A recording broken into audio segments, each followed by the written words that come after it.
Hi everyone! Welcome to my YouTube channel guys. Please subscribe. Pa-subscribe naman po sa ating maliit na YouTube para po tayo ay umaangat. Ayan guys, update po sa ngayon sa Riyadh guys is sobrang init. Ayan po, update po sa atin guys. Dito po tayo ngayon sa loob ng ating higaan. Ayan. Kaya guys, kumusta na po kayong lahat? May kwento lang po ako sa inyo guys. Para sa akin guys, okay lang ako guys. Thanks God. Wala po tayong sakit at sana hindi tayo pagod, lagi tayong nakapahinga kasi guys, wala po tayo ngayon sa Malham, tapos na po yung pagkukuha natin ng dates, kaya guys, ayan, nakarelax na po tayo kasi nandito na po tayo sa bahay ng ating amo. Pag once na nandito tayo sa bahay ng ating amo guys, thanks God, ang taas ng pahinga natin. Hindi katulad na magpunta ka sa ibang bahay, once na makita ka nga nakaupo guys, tawagin kanila at hanapan kanila ng trabaho. Dito naman sa aming amo, walang pakialam. Pag once na natapos ka sa trabaho mo, si amo, pag walang inuutos sa'yo, hindi yan siya tatawag. Kaya guys, ito po yung update natin sa ngayon. At last na yung pahinga natin guys, yung last week kasi guys, doon po tayo sa Malham, sa mama ni amo. Nagpitas po kami ng tamor, tapos na guys, tapos pagkatapos ko, umuwi ko dito, hiniraman naman ako sa mama ni amo, nagbantay po ako ng bata, kaya guys, grabing pagod yung katawan ko talaga guys. Straight ilang week na nag-harvest kami ng tamor.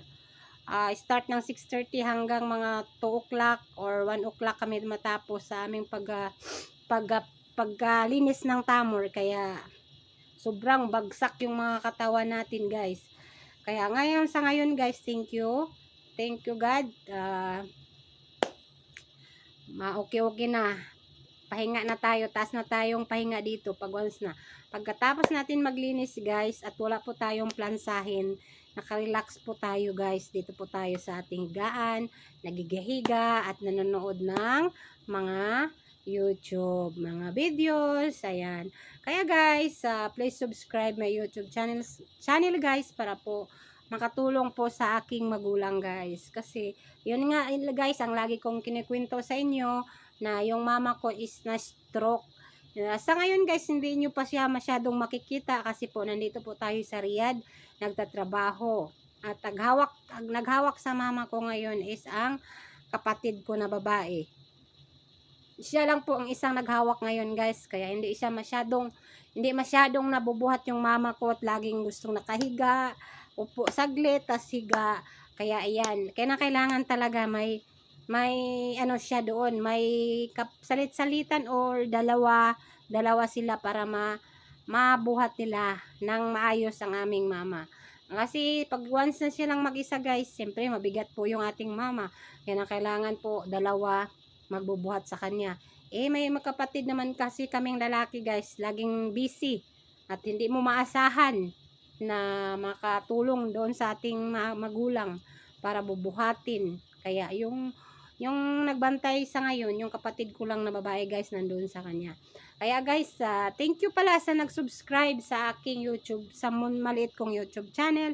Thank you so much guys. Si God na po ang papalit sa inyong mga kabaitan. Ayan.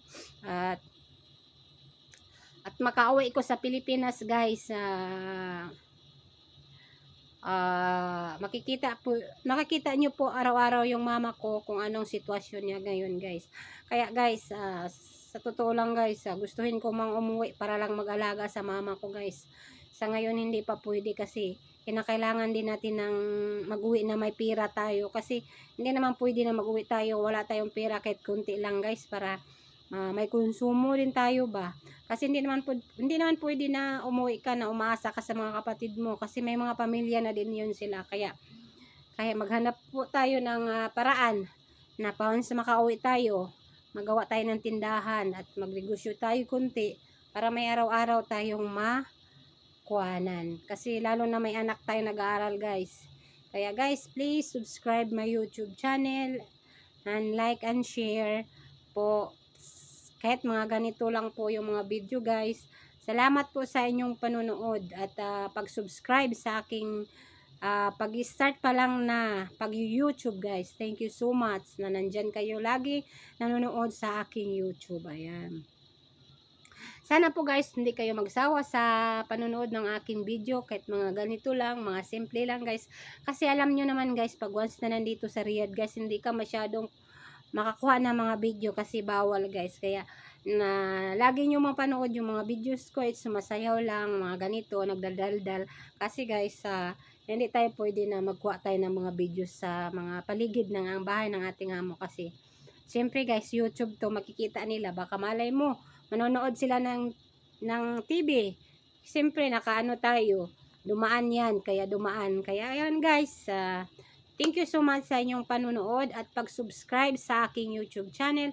Ay sana po sa hindi pa po nakaka-subscribe sa aking YouTube, pag once na madaan po sa inyo, sana po guys, paki-press po sa subscribe. Guys, malaking tulong na po yan para sa akin. Ayan guys, thank you so much and God bless po sa ating lahat. At lagi po kayong mag-ingat. At saka pala guys, September na ngayon, Berber na.